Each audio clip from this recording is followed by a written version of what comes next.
Voilà, vous avez des images de feu ici. J'ai tapé Fire et public domaine entre guillemets. Lorsque le feu est photographié sur un fond noir, on va pouvoir utiliser la même méthode pour sortir le feu de son fond. Ça marcherait aussi pour un feu d'artifice. Ah, le feu d'artifice, on va le faire juste après en fait.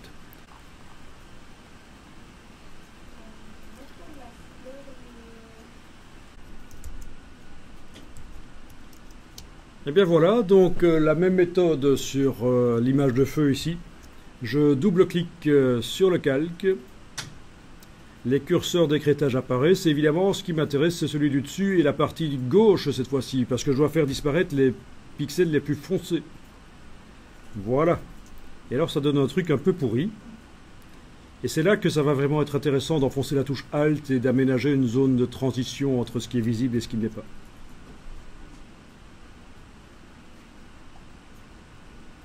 Voilà.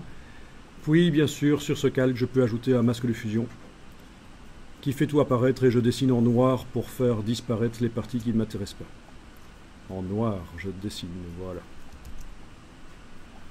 Je vais refaire rapidement la même chose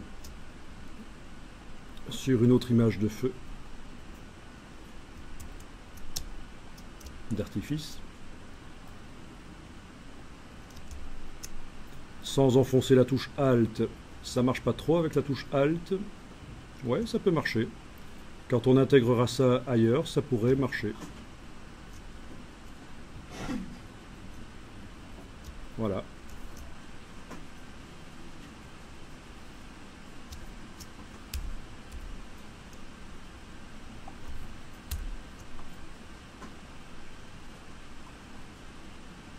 Voilà.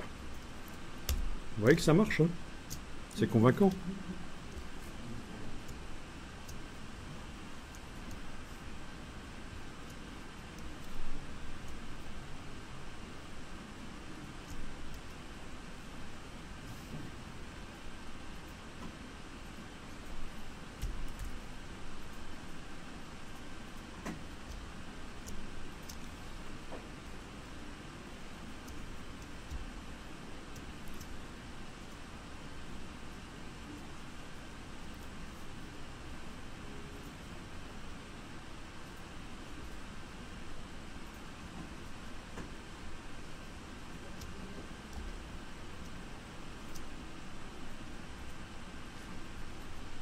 Petite déformation de la marionnette.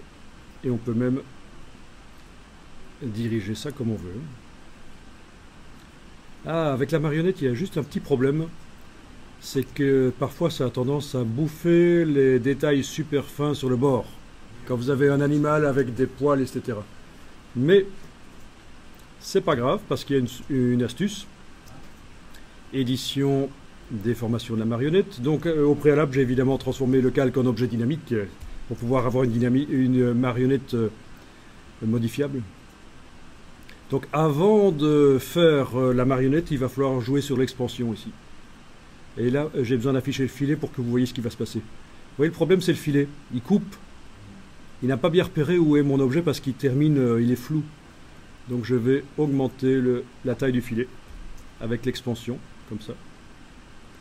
Et là, la marionnette, une fois que je la fais, elle devrait mieux fonctionner. Elle ne devrait pas couper. Voilà, ça marche. Elle ne coupe pas. Peut-être ici au-dessus, mais ça dépend peut-être de l'image d'origine. Mais sur le bord, on a plus cet effet de coupure du flou, en fait. Oui, c'est vrai que les maillages annexes, là, ils ne les voient pas. En effet, les petites boules restent... Fusionner ce calque-ci avec un fond noir. Donc je vais créer sous ce calque-là un autre calque avec du noir dedans. Fusionner les deux. Fusionner les calques. Voilà. Le mettre en mode...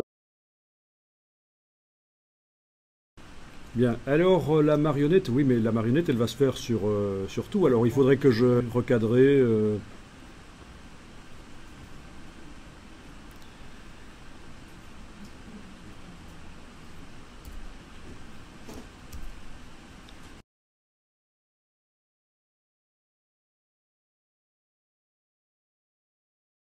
c'est la solution en fait, pour que les petites particules soient prises en compte aussi.